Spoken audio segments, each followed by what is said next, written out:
Business Channel Türk'ten merhaba değerli izleyicilerimiz. Ben de bir site sahibi olmak istiyorum diyorsanız ama nasıl bir site? İşte anlatacak çok şey var ve dinlemelisiniz bu söyleşiyi. Önce konuğumu sizlerle tanıştırmak istiyorum.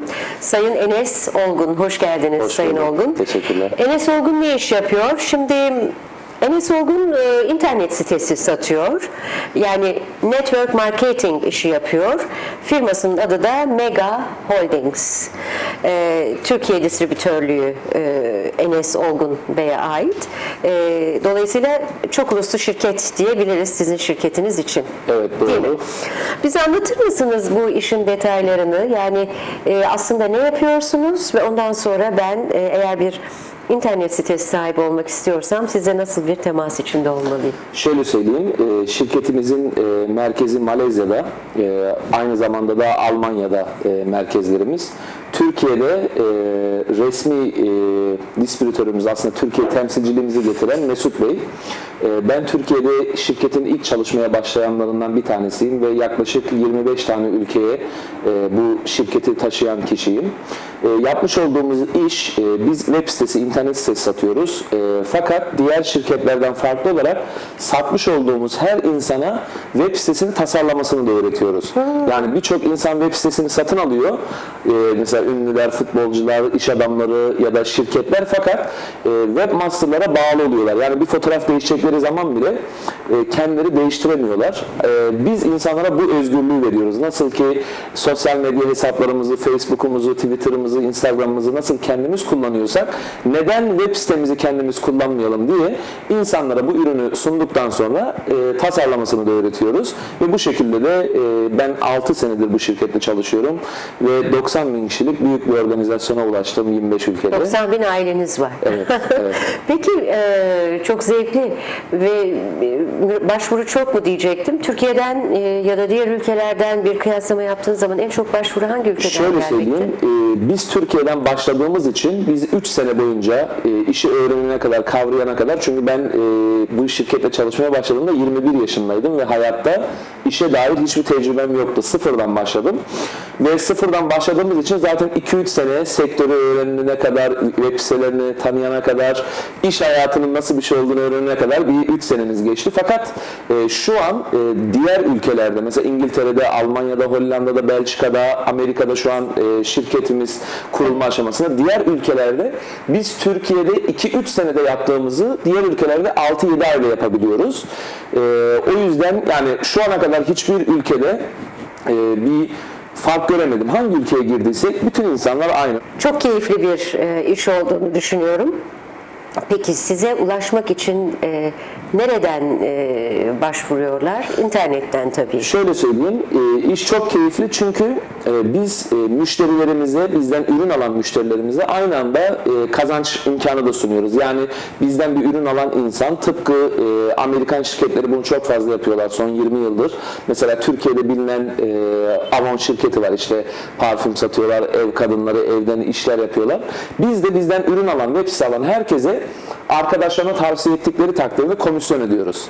Ve bu bizi daha cazip hale getiriyor. Çünkü insanlar hem ürünü kullanıyor, eğer memnun kalırlarsa tavsiye ediyorlar.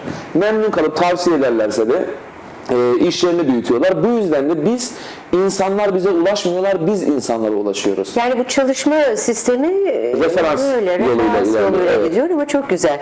Peki her türlü imkanı sunuyor musunuz? Yani bazı siteler var ki işte videolar gösterir ya da haber sitesi gibi çalışabilir. Çok güzel. Çok iyi anladım ben sorunuzu. Şimdi şöyle söyleyeyim, biz dünyanın her ülkesinde hizmet verebilmemiz için belli bir kalitemizin olması lazım.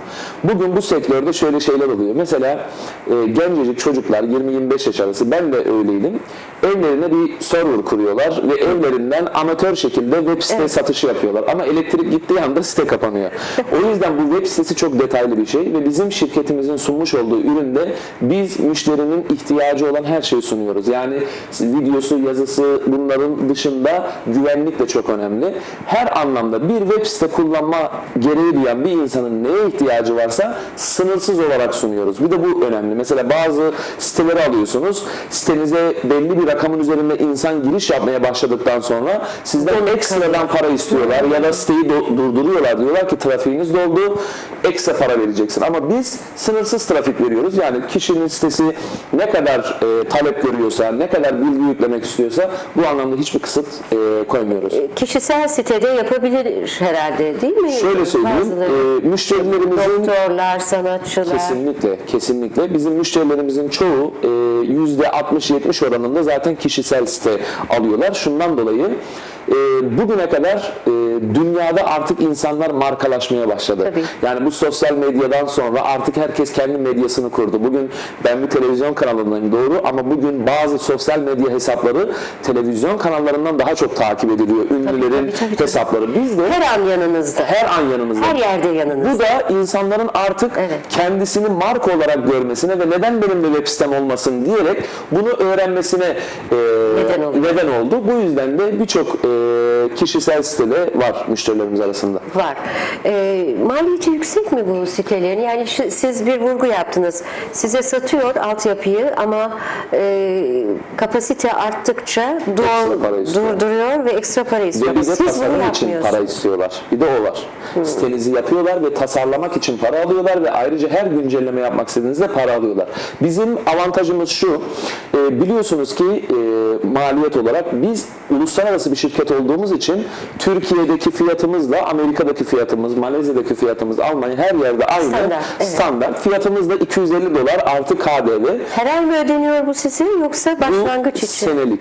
Senelik Ve mi? bir sene boyunca bir daha para ödemiyorlar. Artık site sahibi olmak çok kolay. $250 artı KDV. Evet. Mega Holdings. Evet. Oldu mu? Oldu, güzel. Bu çok yıllık. Şöyle söyleyeyim, bu fiyat gerçekten iyi bir fiyat. Çünkü insanlara bırakın siz yapmasını öğretmeyi, sadece ürünü satan kurumsal şirketler 3.000 lira, 4.000 lira fiyatlar istiyorlar ve bazıları çok daha yüksek. Evet. Biz insanlardan istediğimiz fiyat senelik $250 ve eğer ürünlerinden memnun kalmadıkları takdirde zorunlu değiller. Bir sene sonra ödemelerini yapmadıkları zaman hiçbir yükümlülükleri yok. Peki diyelim ki benim bir sitem var ve siteye aldığım o veri tabanı mı diyoruz, ne diyoruz ona? Oradan mutsuzum. Tamam. Size transferim söz konusu olabilir mi? Kesinlikle. Bize yani çok fazla var bu şekilde. Mesela bizim işimizi dinleyip ben sistemi transfer etmek istiyorum dedikleri zaman çok basit bir şekilde web sitelerini bizim serverlarımıza taşıyabiliyorlar. Yani basit dediğiniz ne oluyor? Yani bu da şirkete çok önemli değil mi? çok önemli bir konu, çünkü zaten bu mesela son zamanlarda eskiden bir hat alırdınız telefon için ve taşıyamazdınız ama artık insanlar mutsuz olduğunda hattını değiştirebiliyor. Yani bu tabii ki de çok önemli. Bu büyük bir özgürlük. Büyük bir özgürlük. Hareket Biz alanı de bu sağlıyor. imkanı sağlıyoruz. Aynı şekilde bizden ayrılmak isteyenlerin de bizdeki siteleri başka yere taşımalarına da izin veriyoruz. Bir sözleşme yapıyor musunuz?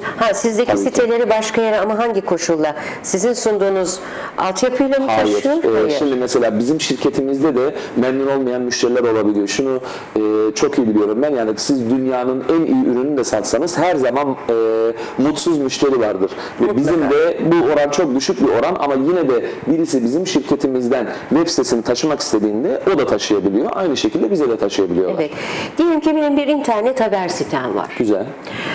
Fakat mutsuzum. Devamlı saldırıya uğruyorum. Güvenlik konusunda da sıkıntılarım var. Ayrıca sitenin bana sunmuş olduğu ya da o yapının bana sunmuş olduğu kategoriler bana yeterli değil. Ne yapmam lazım? Yani şunu yapmanız lazım. Transfer olmam lazım. Daha iyi bir şirkete transfer olmanız lazım. Neler vaat ediyorsunuz böyle, yani ortalama bir haber sitesi sahibi olmak isteyenler? Şimdi gazetelerin web sayfaları var veya işte kişilerin kurmuş olduğu önemli web şeyleri var, televizyonların var. Şöyle söyleyeyim, sadece gazeteler de değil, ayrıca ekstradan Türkiye Devleti bir yasa çıkardı. Ve bu yasa bütün şirketlerin web site sahibi olmasını şart koşuyor. Yani bu bizim işimizi çok kolaylaştırdı. Bugün Türkiye'de eğer sizin bir şirketiniz varsa web site sahibi olmak zorundasınız. Bu haber kanalları da tabii ki ya da haber siteleri de bir şirket üzerinden yürüdükleri için onlara da web site zorunluluğu var. Zaten web siteyi kendileri severek de açıyorlar. O ayrı bir konu. Biz de onlara yani ne yapmak istiyorlarsa, nasıl kullanmak istiyorlarsa ve ne şekilde hizmet almak istiyorlarsa elimizden gelen her türlü desteği sağlıyoruz. Ama burada herhangi bir vaat vermiyoruz. Yani vaat vermekten kastettiğim ürünümüz belli, programımız belli ve 14 gün deneme sürecimiz var. Bu çok önemli. Bu da önemli.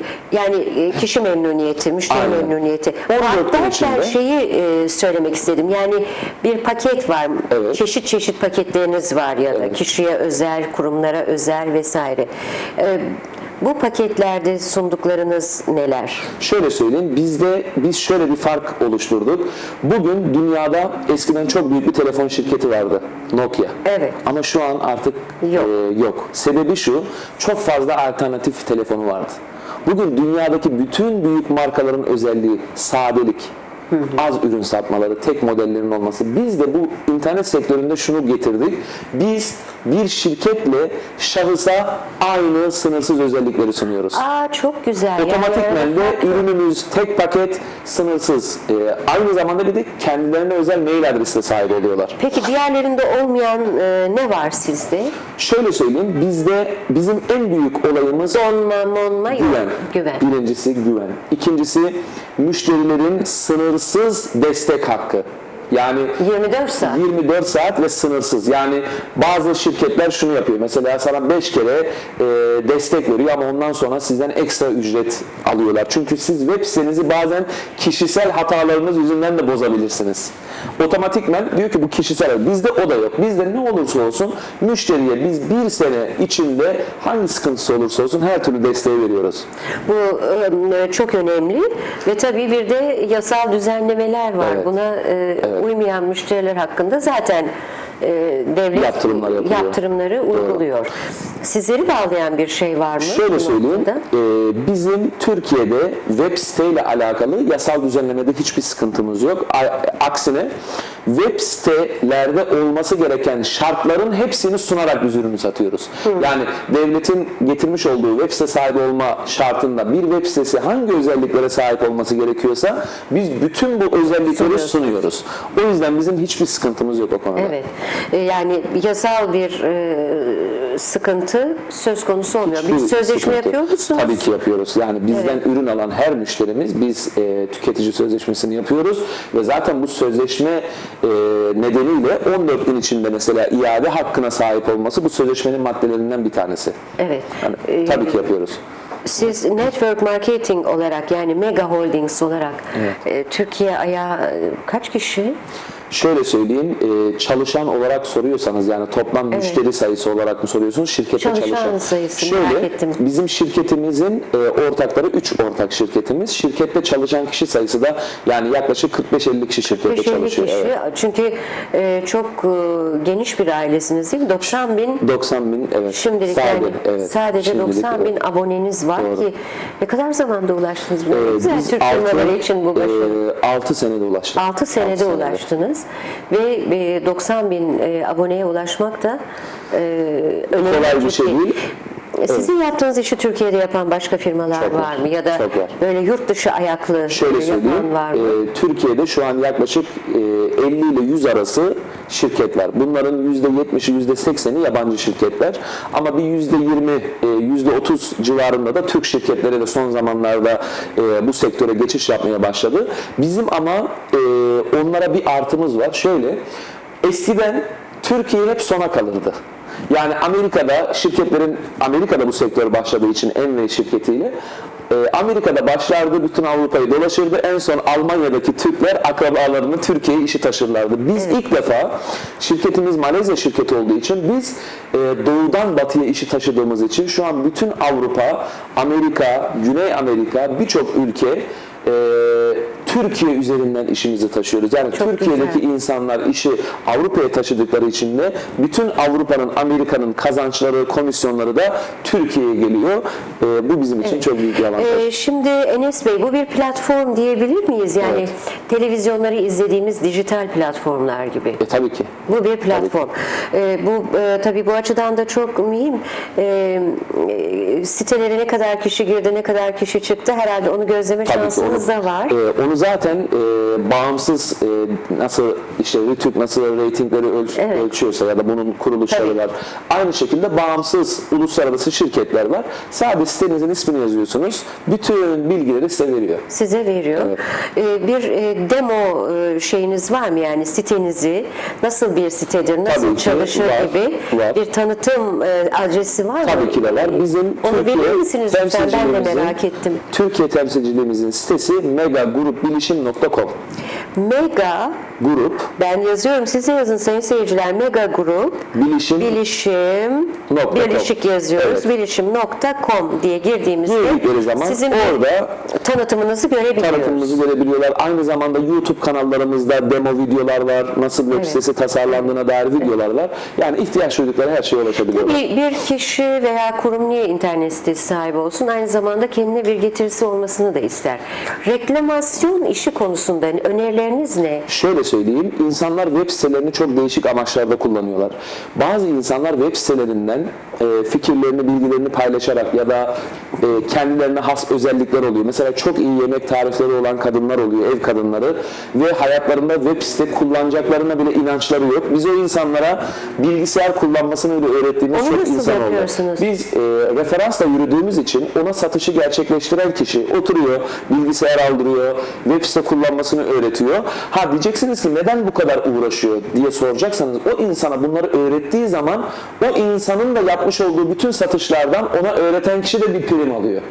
Otomatikman herkes Aslında bu gönüllü olarak. aynı zamanda bir mutluluk zinciri gibi de olabilir. Şöyle söyleyeyim. Evet, buradan para bile kazanılabilir. Tabii ki. Yani şu an mesela Avon'un işleyişi bu şekilde, Envey'in işleyişi bu şekilde. Ne Nasıl? yapıyorlar?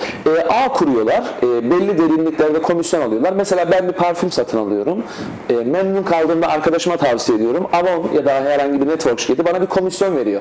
O kişi arkadaşına tavsiye ettiği zaman ondan da komisyon veriyor. Bu şekilde de ekip kurmaya, organizasyonu büyütmeye itiyor. Bunu yapmalarının sebebi de şu: İnsanlar artık en çok güvendikleri mecra kişisel reklam.